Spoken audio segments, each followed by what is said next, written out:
The U.S. Republicans are highlighting what they say is a list of failures from the Biden-Harris administration ahead of the Democratic National Convention in Chicago. One issue is illegal immigration, a talking point at their own convention last month, where party leaders made a series of claims associating migrants with out-of-control levels of crime. In New York, they're accused of disturbing once peaceful communities by residents who say they want their neighborhoods back.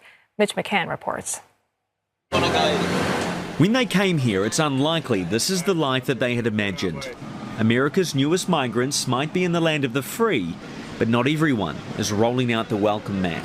Millions and millions of illegal aliens to pour into our country. Rapists, murderers, even terrorists. We have no idea who they are, where they end up, or what they plan to do.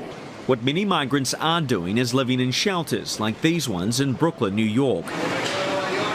Some were bused to New York from Texas, a state that feels the rest of the country needs to share the burden of illegal immigration. And in this community, patience is wearing thin. This shelter is overpopulated. We have too many migrants in one location. Renee Collymore has known Clinton Hill her whole life, and she has watched it change. As a community advocate, Collymore has the difficult task of trying to support its oldest residents, as well as its newest ones, and she's fielding a lot of complaints. Extreme amount of trash. Not only trash, but fear of, for their safety. Their homes have a heavy smell of marijuana. Making matters worse, a number of serious crimes have been reported in this neighbourhood recently. Republicans have suggested a migrant crime wave is ripping through the US, even though studies show no evidence of that. Collymore says she wants to calm community tensions and offer a helping hand at a time when few others are. We need therapists for the migrants. We need social workers. We need medical doctors and they need testing. We don't know if they brought over diseases with them. We don't know.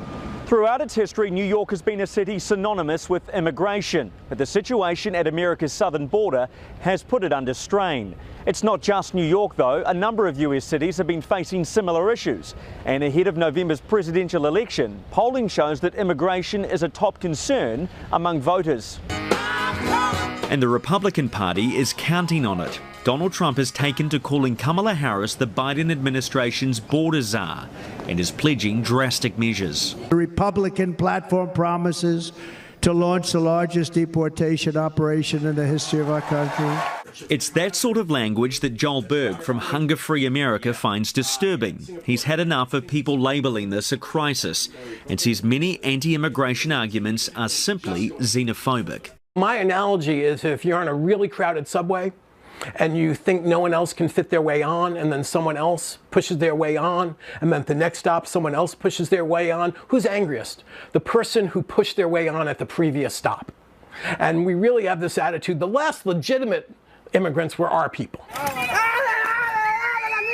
The total number of encounters or attempted crossings at America's northern and southern border since February 2021 is around 10 million. But statistics show the number of people being apprehended at the southern border is dropping, down 32% from May to June this year. July is likely to see the fifth consecutive monthly drop in apprehensions following a Biden administration executive order that took effect in early June, suspending the entry of most illegal migrants. When Democrats take to the convention stage in Chicago, they'll offer the country a new candidate to take on Donald Trump, and the numbers to show the administration has finally brought the border numbers down. But in neighbourhoods like Clinton Hill, there will be little interest in grand speeches or statistics. They want speedy, lasting solutions to an issue that continues to divide these United States. Mitch McCann, CNA, New York.